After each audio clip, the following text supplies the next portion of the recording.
Captain Darren Cole stood by the large window of the Earth Defense Fleet Command Center.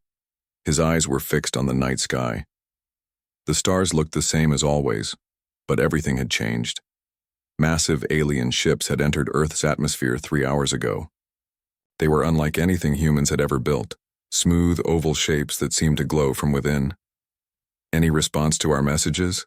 Cole asked, his voice steady despite the tension in his shoulders. Lisa Hawkins didn't look up from her screen. As the fleet's best xenolinguist, she had been working non-stop since the ships appeared. "Nothing direct," she said, "but I'm picking up transmissions between their vessels. The language matches fragments we've intercepted over the past decades. They call themselves the Mavorans." Cole nodded. For nearly 50 years, Earth's deep space listening posts had caught pieces of alien communications. Most scientists believed they came from a civilization at least 300 light-years away. No one expected them to actually show up.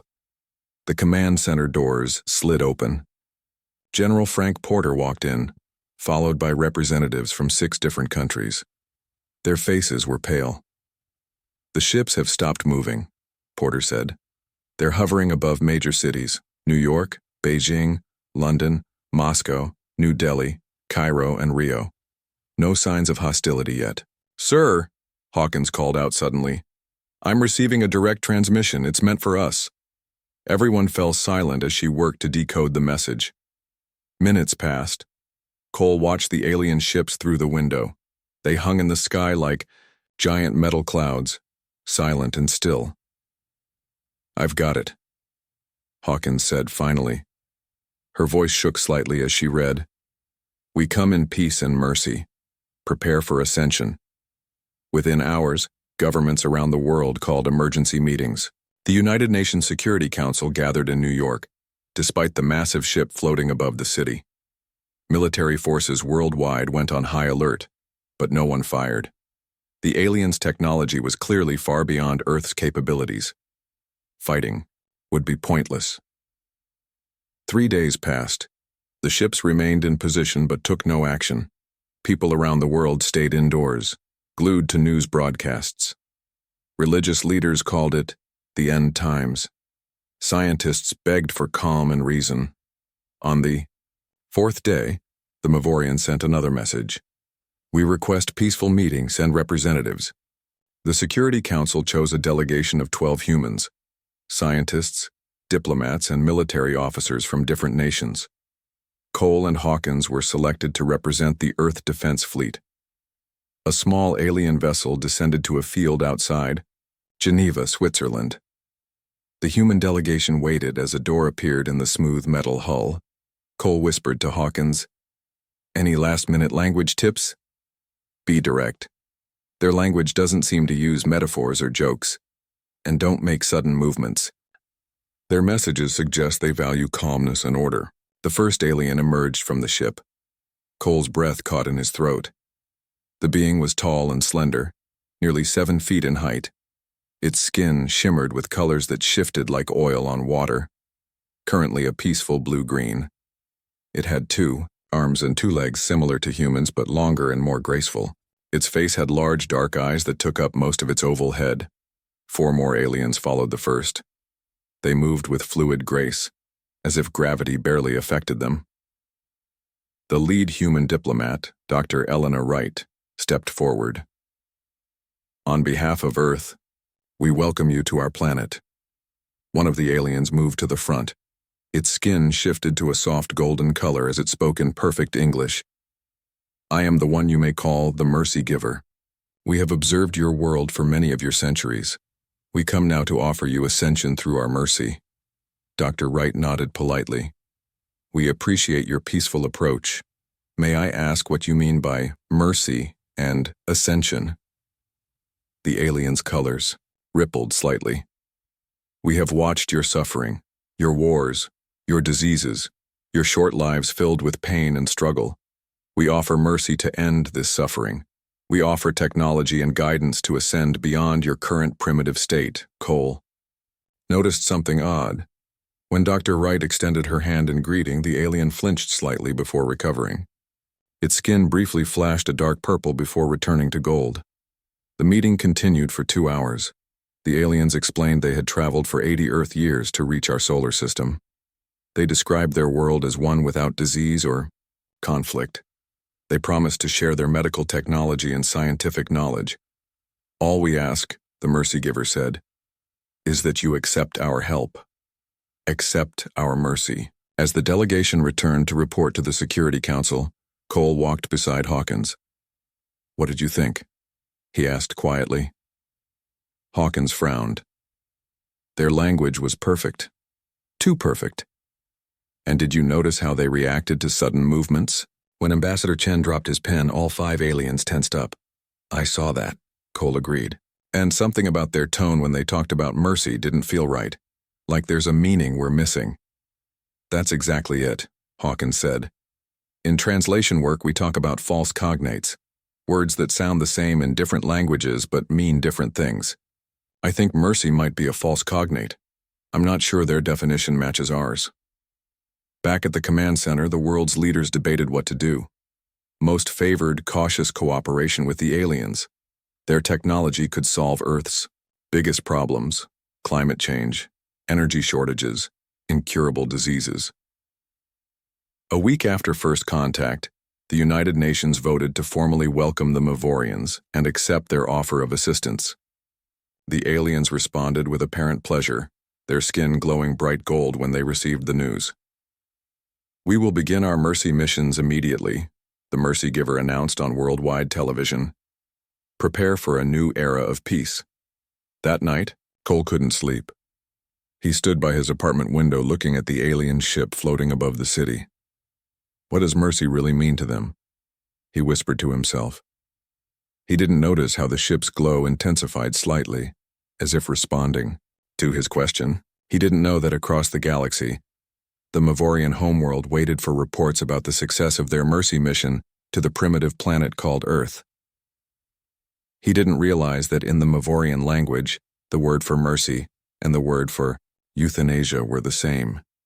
The aliens had learned many human languages, but they had yet to learn that humans didn't view death as the ultimate kindness. They would learn this lesson too late. 2 weeks after the first meeting with the Mavorians, their promised mercy missions began. The aliens set up medical centers outside major cities around the world. They called them mercy centers. Large white domes appeared overnight, built with technology humans couldn't understand. The aliens invited the sick, the elderly, and anyone suffering to visit these centers for free treatment. Millions of people lined up. News reports showed amazing results. A man with late-stage cancer walked out completely cured. An old woman, who couldn't leave her wheelchair, stood up and danced. Word spread quickly and the lines grew longer. Dr. Nicole Blackwell watched these reports with growing concern. As one of the top virologists at the Centers for Disease Control, she should have been thrilled by the medical breakthroughs. Instead, she felt uneasy. "The numbers don't add up," she told her colleague, Dr. Peter Kelly. "The news says millions go in, but we only see thousands coming out. Where are the rest?" Kelly shrugged. "Maybe they're still being treated? These are serious conditions that might take time to cure." Blackwell wasn't convinced. She applied for access to the Mercy Center near Atlanta as part of a medical observer team. Her request was approved after 3 days. The inside of the Mercy Center was nothing like a human hospital. The white walls seemed to glow softly.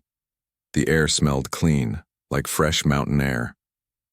Mavorian medical staff floated gracefully between areas divided by curtains of light. Their skin glowed a calm blue as they worked. A Mavorian guide met Blackwell's team. "Welcome to our Mercy Center. We are pleased to share our healing methods with fellow healers." Blackwell noticed there were no chairs in the waiting areas. Patients stood or sat on the floor until they were called. When their names were announced, they walked through different colored light curtains based on their conditions. "May we observe the treatment process?" Blackwell asked. The Mavorian's skin flashed briefly yellow before returning to blue. "Of course. We have nothing to hide. Please follow me." The guide led them to a viewing area above one of the treatment rooms. Below, an elderly man with oxygen tubes in his nose was lying on a floating platform. 2 Mavorians stood on either side of him. This human suffers from end-stage lung disease, the guide explained. He experiences pain with every breath. We will now provide mercy. Blackwell watched as the Mavorans placed their long fingers on the man's forehead. Their skin turned a deep purple. The man smiled peacefully, then closed his eyes. The monitors beside him showed his heartbeat slowing until it stopped completely. Blackwell gasped. What happened? He died. Why didn't you try to save him? The Mavorian guide's skin swirled with confused colors. We did save him. We gave him mercy. His suffering is now over. But he's dead, another doctor on the team shouted. Yes, the guide replied simply. That is what mercy means, the end of suffering. Was that not clear? Blackwell's blood ran cold as she realized the terrible truth. To the Mavorians, mercy meant euthanasia, a painless death. They weren't curing anyone. They were killing them. Show us the other treatment rooms, she demanded, now. The guide, still confused by their reaction, led them through the center. In each room they saw the same thing. People with various illnesses or injuries were being peacefully euthanized. The worst part was that many seemed to go willingly, not understanding what was about to happen. You've been killing people for 2 weeks, Blackwell shouted at the guide. Millions of people. We have granted mercy to 2.7 million humans across your world, the guide confirmed, its skin now a confused yellow-green. They no longer suffer. Is this not why they came to us? Blackwell ran from the center, pulling out her phone to call Captain Cole. She had met him briefly during the initial contact meetings and remembered his skepticism about the aliens' intentions. Captain Cole? This is Dr. Blackwell from the CDC, the Mercy Centers. They're killing people. The Mavorians think mercy means euthanasia. Cole's voice was grim. I was afraid of something like this. Meet me at Defense Fleet Headquarters in 1 hour. When Blackwell arrived, Cole and Hawkins were already reviewing data on large screens. The room was filled with military personnel and government officials. Dr. Blackwell, Cole greeted her. We've suspected something was wrong for days. The missing persons reports have skyrocketed since the Mercy Centers opened. They don't think they're doing anything wrong, Blackwell explained. In their culture, ending suffering means ending life. They genuinely believe they're being kind. Hawkins pointed to a screen showing alien communication patterns. We've intercepted their transmissions back to their homeworld. Ryan, can you play that recording again? Ryan Tate, a military intelligence officer with close-cropped hair, pressed a button. A translated Mavorian voice filled the room. Mercy mission proceeding as planned.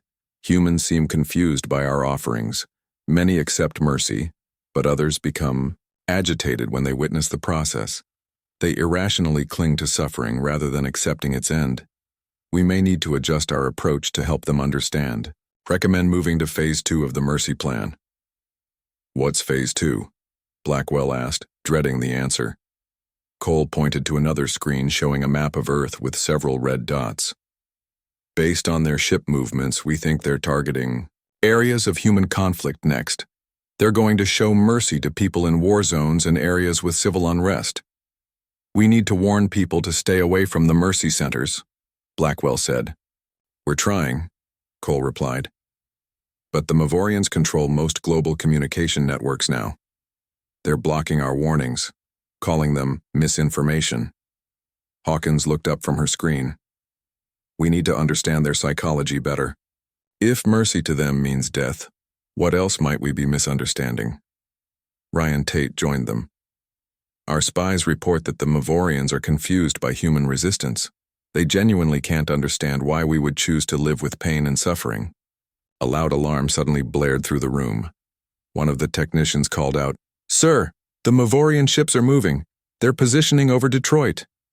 On the large central screen, they watched as a Mavorian ship hovered over Detroit. The city had been experiencing riots and civil unrest for weeks due to economic collapse. They're going to demonstrate mercy on a larger scale, Cole said quietly. They're going to show us what they think kindness looks like. They watched in horror as a pulse of soft blue light spread from the ship, covering the entire city. When the light faded, satellite imagery showed the city completely still. No movement, no signs of life. Estimated casualties? Cole asked, his voice hollow. Population of the affected area was approximately 400,000. A technician responded. The room fell silent. Then a communication channel opened. The Mercy Giver's face appeared on screen, its skin a serene gold color. "We have brought peace to your conflict zone," it announced. "No more suffering exists there. Soon you will understand our mercy. Soon you will thank us." Global panic spread after Detroit. The truth could no longer be hidden. The Mavorans weren't saviors, they were executioners who believed they were being kind. World leaders demanded the aliens leave Earth immediately. The Mavorans responded with confusion. Their skin turned shades of purple and yellow that humans now recognized as bewilderment.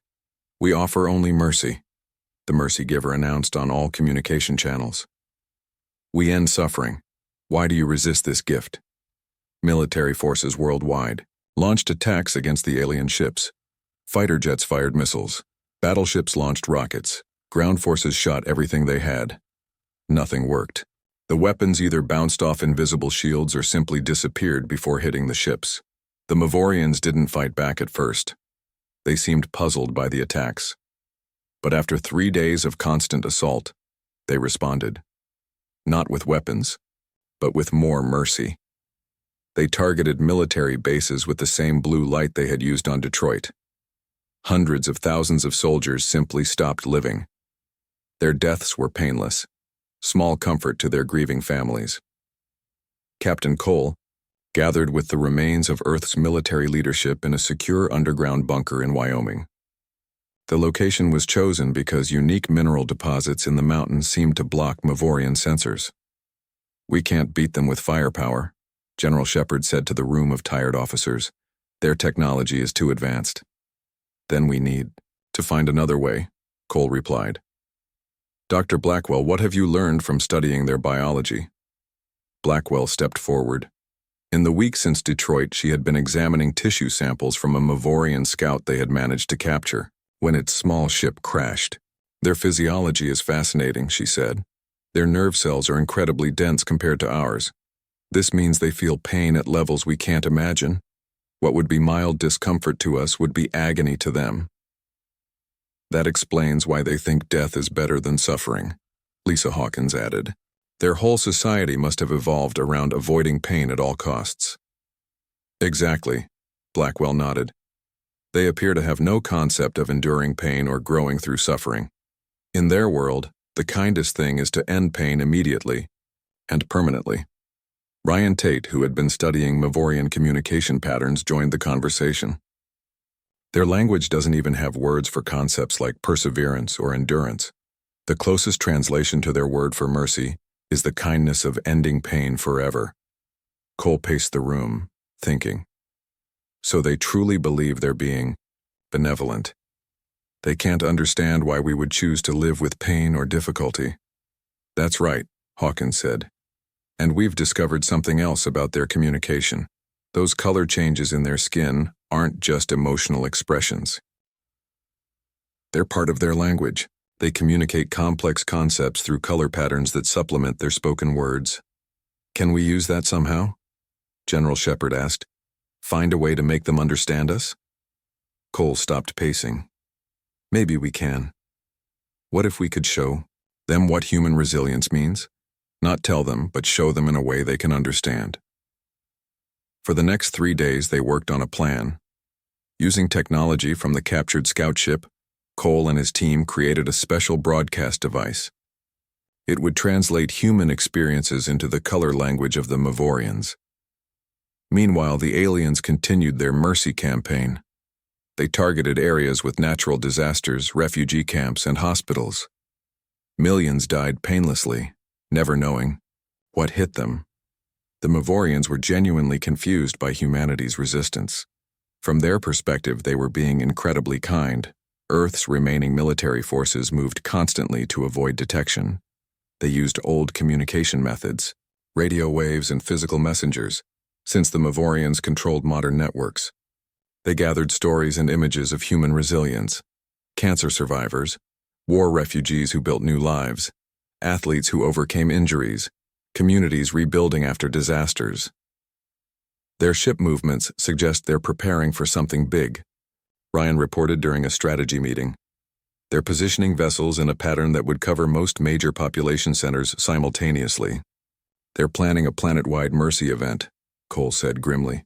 We're running out of time. Blackwell looked up from her work. The broadcast device is ready to test. We need to get it close to their mothership.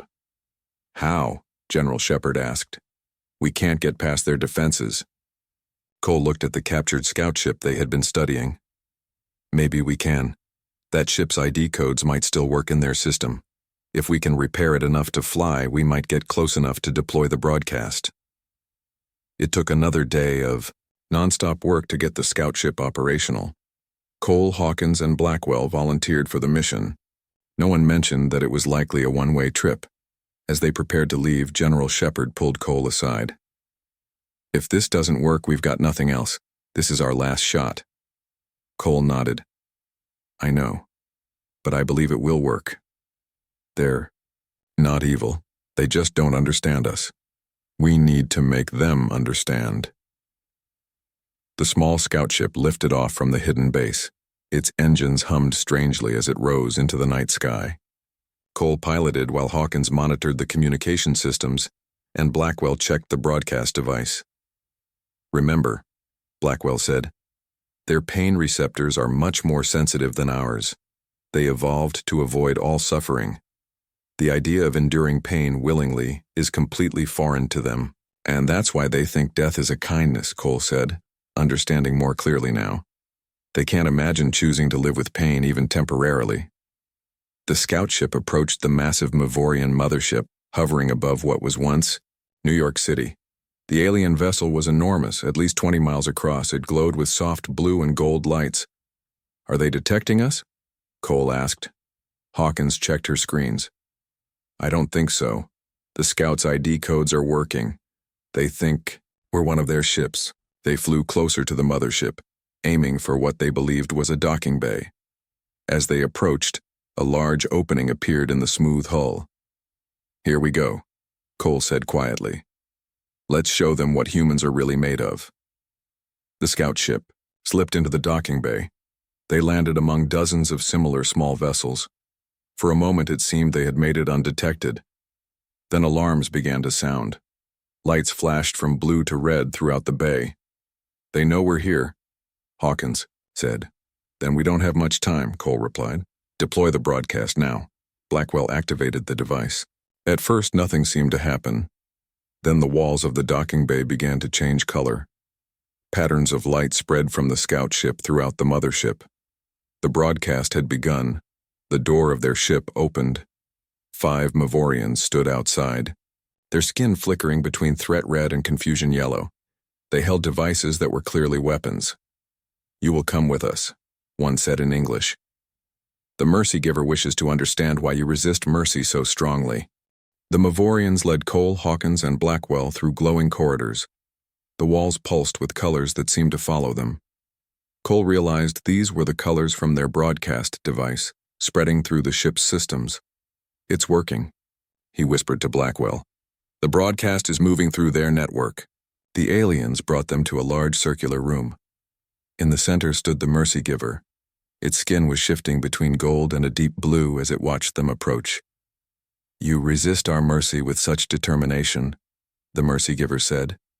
We cannot understand this choice. You prefer to live with pain and suffering rather than accept our gift of peace. Cole stepped forward. What you call mercy, we call murder. Humans don't want to die, even when we're suffering. The Mercy Giver's skin rippled with confusion. But why? Why choose pain when it can be ended? Because we're not like you, Blackwell said. Pain doesn't affect us the same way. We've evolved to endure it, to learn from it, to grow stronger through it. The alien seemed unable to process this concept. Its skin flashed patterns of disbelief and puzzlement. Hawkins touched a control on her wrist device. Let us show you. The broadcast device activated at full power. The walls of the chamber filled with images of human experiences, all translated into the Mavorans' color language. The aliens in the room froze, their attention captured by the display. The first images showed a young girl learning to walk after losing her legs in an accident. Her face showed pain and determination as she fell repeatedly, only to get up again. The colors translated her emotions. The suffering, yes, but also the hope and triumph when she finally took her first steps with prosthetic legs. Next came scenes from rehabilitation centers where stroke victims relearned how to speak and move. Their frustration and pain were clear, but so was their joy at each small victory. The Mavorans watched in silence, their skin cycling through colors humans had never seen before, colors of realization and reconsideration. The broadcast continued, showing scientists failing hundreds of times before making breakthroughs, athletes pushing through pain barriers to reach new heights, communities coming together after disasters to rebuild, and patients fighting through difficult treatments to overcome disease. "This is what it means to be human," Cole said as the images played. "We don't give up when faced with suffering. We fight, we endure, we grow stronger." The Mercy Giver's skin had settled into a deep purple color. "This is incomprehensible to us. Pain is to be avoided at all costs. It is the greatest evil." "Not for us," Blackwell explained. "For humans, giving up is the greatest evil. Surrendering to pain without fighting is what we consider failure." The broadcast showed a final set of images, people helping others through suffering, doctors working tirelessly to heal patients, friends supporting each other through grief, strangers rescuing others from danger at risk to themselves. "This is our version of mercy," Hawkins said. "Not ending suffering with death, but helping others endure and overcome it." For several minutes, no one spoke. The Mavorans seemed to be processing what they had seen. Their skin colors shifted slowly as they communicated among themselves in their own language. Finally, the Mercy Giver addressed them again. "We have made a terrible mistake. What we believed was mercy was actually the opposite for your species. Millions have died," Cole said, his voice hard. "Entire cities emptied. We did not understand," the alien replied, its skin now a shade of blue they hadn't seen before, perhaps regret or shame. "Your physiology and psychology are fundamentally different from our own. What would be unbearable suffering for us is tolerable for you, even beneficial in some ways." "Will you stop your mercy missions now?" Blackwell asked. "Yes," the Mercy Giver said. "The planetary operation has been cancelled, but we cannot bring back those we have already helped." Cole stepped closer to the alien. "You meant well. But good intentions don't excuse what happened. Your people need to leave Earth and never return. First," Hawkins added, "we need to understand how your technology works. The medical advances you promise could actually help us, not by killing us, but by healing us." The Mercy Giver seemed to consider this. "A fair request. We will share our healing knowledge before we depart. It is a small reparation for our error." As they spoke, an alarm sounded throughout the ship. A Mavorian rushed into the chamber, its skin flashing urgent red patterns. "What's happening?" Cole asked. The Mercy Giver's skin shifted to alarm colors. "Some of our ships are not responding to the stand-down order. They still believe they are providing mercy to your people." "Which areas?" Hawkins demanded. "The vessels above your cities called Chicago, Sydney, and Moscow refuse to accept that humans wish to live with pain. They are preparing to deliver mercy regardless of our new understanding." Cole turned to Blackwell and Hawkins. "The broadcast didn't reach all their ships in time. We must stop them," the Mercy Giver said. "But our command systems are experiencing difficulties." Hawkins realized what was happening. "Our broadcast is interfering with your communication network. The ships can't hear your orders because they're receiving our message instead. Can you shut down the broadcast?" the Mercy Giver asked. "Yes," Blackwell said. "But those ships might still carry out their missions if they don't understand why. They should stop," Cole thought quickly. "What if we change the broadcast? Target it specifically at those 3 ships with a clearer message?" "That could work," Hawkins said. "But we'd need to access your main communication systems." The Mercy Giver led them quickly to another chamber filled with glowing panels and floating screens. "This is our central command. You may use it to reach the other vessels."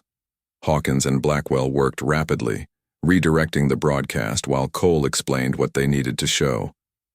They focused the message on the simplest, most powerful examples of human resilience. Children learning to walk, patients recovering from illness, people helping each other through hardship. "Sending now," Hawkins said, activating the targeted broadcast. On the large screen in the command center, they could see the 3 Mavorian ships still in position above Earth cities. Minutes passed in tense silence. "The Chicago ship is responding," one of the Mavorians reported, its skin shifting to relief blue. "They acknowledge the stand-down order." "Sydney vessel also confirms," said another. All eyes turned to the ship above Moscow. It remained in position, its weapon systems glowing brighter. "They're not responding," the Mercy Giver said. "That vessel's commander has been executing mercy missions longer than any other. Its belief in our mission is deeply held." Cole looked at the screen, watching the blue glow increase around the Moscow ship. They were running out of time. "Can you override their systems?" he asked. "Force them to stand down?" "Not from this distance," the Mercy Giver replied. "We would need to be closer." "Then get us closer," Cole said firmly. "Now." The Mercy Giver led Cole, Hawkins, and Blackwell to a small transport vessel. Its interior glowed with soft blue light. 4 other Mavorians joined them, their skin flickering with urgent patterns. "This craft can reach Moscow quickly," the Mercy Giver explained. "But we may be too late." As they launched from the mothership, Cole stared at the view screen showing Earth below. From space, his home planet looked peaceful. Blue oceans, white clouds, green and brown land. Hard to believe it was in danger of losing millions more lives. "How much time do we have?" he asked. "The Moscow vessel is 3 minutes from activating its mercy field," a Mavorian operator replied, its skin pulsing with worry orange. Hawkins worked frantically at a control panel, adjusting their broadcast signal. "The problem is their commander," she said. "According to their communications, he believes we've been corrupted or tricked by humans." "Can we talk to him directly?" Blackwell asked. The Mercy Giver's skin darkened. "We are trying, but he refuses to listen. He believes he is saving your species from itself." Their small ship accelerated, moving faster than any human craft could travel. Earth grew larger in the view screen. They could now see the Mavorian vessel hovering above Moscow, its underside glowing with building energy. 1 minute until mercy field activation," the operator announced. Cole turned to the Mercy Giver. "If we can't stop it from here, take us aboard that ship. Now." The alien hesitated, then nodded. Its skin shifted to determination green. "Very well. We will attempt emergency docking." Their transport shot forward, heading directly for the Moscow vessel. Warning signals flashed as they approached without authorization. "They are firing warning bursts," the operator said. "They order us to move away." "Ignore them," the Mercy Giver commanded. "Execute emergency docking protocol." The transport swerved and dived, avoiding energy pulses from the larger ship. With a skilled maneuver, they aligned with a small entry port on the vessel's side. Metal clanged against metal as they locked onto the ship. 30 seconds until mercy field activation, the operator warned. "We need to reach their control center," Cole said. The Mercy Giver led them through a quick opening airlock into the Moscow vessel. Immediately they faced resistance. 3 Mavorians blocked their path holding weapons, their skin flashed with hostile red patterns. "Stand aside," the Mercy Giver commanded, its skin pulsing with authority gold.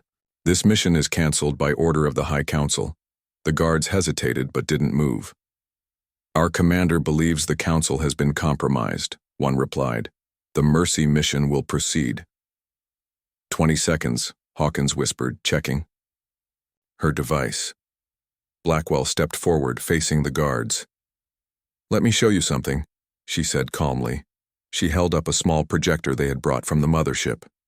It activated, showing images directly in the Mavorian color language. The images showed a human mother caring for her sick child. The child was clearly in pain, but the mother stayed, providing comfort without ending the suffering. Then it showed the child recovering, playing, growing up, experiences that would never have happened if mercy had been granted. The guards watched, their skin shifting from hostile red to uncertain purple. The images continued, showing humans recovering from terrible injuries, rebuilding after disasters, helping each other through grief and pain. This is humanity, Blackwell explained gently. We grow through suffering. We become stronger. Ending our lives is not mercy to us. 10 seconds, Hawkins said urgently. One of the guards lowered its weapon, its skin now showing understanding blue. It stepped aside. The other two followed after a moment's hesitation. They rushed through the corridors toward the control center. When they burst in, the ship's commander turned to face them. Its skin was a determined, unwavering gold. "Stop this immediately," the Mercy Giver ordered. "I cannot," the commander replied. "These humans suffer needlessly. They need our mercy. 5 seconds until activation." Cole stepped forward. "Look at me," he said firmly. "Do I look like I want to die? Do I look like I need your mercy?" The commander's skin flickered slightly. "But your species suffers so much. And we choose to," Cole said. "That's what makes us human." Hawkins activated the projector at full power. The entire control center filled with images of human resilience, perseverance, and triumph over suffering. 3 seconds, an operator announced. "Please," Blackwell said to the commander, "what you're about to do isn't mercy to us, it's extinction."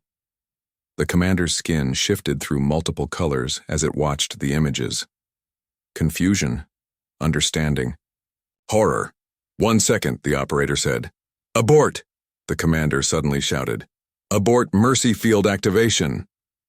The room fell silent. The glow beneath the ship faded. On the monitors, Moscow remained full of life, millions of people unaware how close they had come to painless extinction. The commander's skin settled into a deep, sorrowful blue. "What have we done?" it asked quietly. "You misunderstood us," Cole replied. "Just as we would likely misunderstand you if we visited your world." In the days that followed, the Mavorans announced their departure from Earth. Before leaving, they shared medical knowledge that would help humans heal, not through death, but through actual recovery. Cures for diseases that had plagued humanity for centuries were suddenly available. 1 week after the Moscow incident, Cole, Hawkins, and Blackwell stood on the roof of the rebuilt UN building in New York. Above them, the Mavorian mothership prepared for its long journey home. "Do you think they really understand us now?" Blackwell asked, watching the ship glow against the evening sky. "I think they're trying to," Cole replied. "Just as we're trying to understand them. Their experience of pain is so different from ours that mercy means something completely different in their world." Hawkins nodded. "Their final message said they're taking what they learned from humans back to their homeworld. They want to study the concept of beneficial suffering, the idea that some pain leads to growth." "I hope they never forget the lesson," Cole said quietly. "They learned too late that their version of mercy meant death to us. Millions died before they understood." "But billions were saved," Blackwell reminded him. "And the medical knowledge they left behind will save countless more." As the massive ship began to move away from Earth, its engines creating beautiful patterns of light in the sky, Cole thought about how close humanity had come to extinction through a simple misunderstanding. The aliens hadn't been evil. They had genuinely believed they were being kind. In the end, he said, the most important thing we taught them wasn't about mercy or suffering. It was about asking first. About not assuming that what's right for you is right for everyone else. Hawkins smiled. That's a lesson many humans still need to learn too. The Mavorian ship grew smaller in the distance, eventually becoming just another point of light among the stars. Earth had survived its first contact with an alien civilization. It had been costly, but humanity had shown its greatest strength, not technology or weapons, but resilience. The ability to face suffering and grow stronger from it. They'll be back someday, Blackwell said. Not the Mavorans, perhaps, but others. What will we teach them? Cole looked up at the stars, thinking of the vast universe with countless worlds and civilizations, each with their own understanding of concepts like mercy, suffering, and strength. Whatever they need to learn, he said, and hopefully, we'll be wise enough to learn from them too.